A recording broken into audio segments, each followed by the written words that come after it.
A pergunta que eu faço é: ministros do Supremo Tribunal Federal são cidadãos comuns?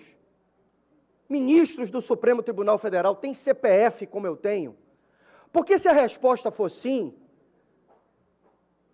é absurda a decisão do ministro Alexandre de Moraes, pelo alvedrio da sua caneta, barrar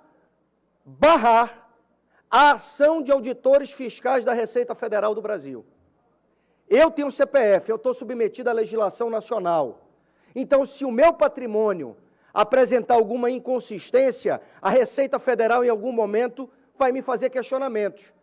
Mas se o patrimônio de um ministro do Supremo Tribunal Federal, ou de um familiar do ministro do Supremo Tribunal Federal, apresentar inconsistências, crescimento sem causa, esse ministro ou o parente desse ministro não está submetido à mesma legislação que eu estou?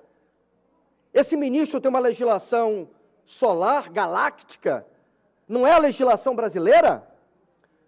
O ministro Alexandre de Moraes, na caneta, suspendeu uma ação lógica, dentro dos parâmetros da Receita Federal, dentro da competência dos auditores da Receita Federal, porque essa investigação alcançava parentes e um próprio ministro do Supremo Tribunal Federal.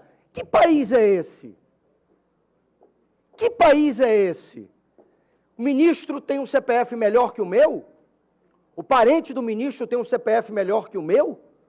Então eu quero aqui, para concluir, presidente, externar a minha solidariedade aos auditores da Receita Federal. Eu tenho amigos na Receita Federal e nem por isso deixam de me fiscalizar quando necessário. Mas foi de um abuso, na minha opinião, foi exacerbada a decisão do ministro Alexandre de Moraes, que determinou, num inquérito interno do Supremo Tribunal Federal, a suspensão e a paralisação de todo e qualquer procedimento instaurado no âmbito da Receita que possa investigar ministros e os seus parentes. Esse não é o Brasil que eu defendo. Esse não é o Brasil que eu quero.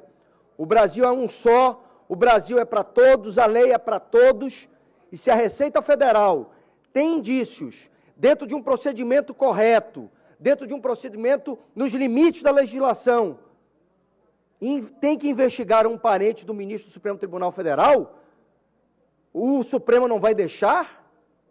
Por quê?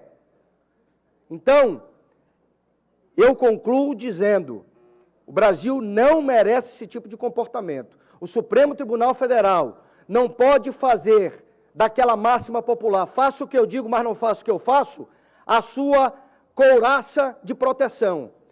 Ministro do Supremo, assim como político, como vereador, como prefeito, como governador, como presidente, precisa se comportar e se impor pelo exemplo, não pela força da sua caneta. A minha solidariedade aos auditores da Receita Federal do Brasil. Muito obrigado, que Deus abençoe essa nação.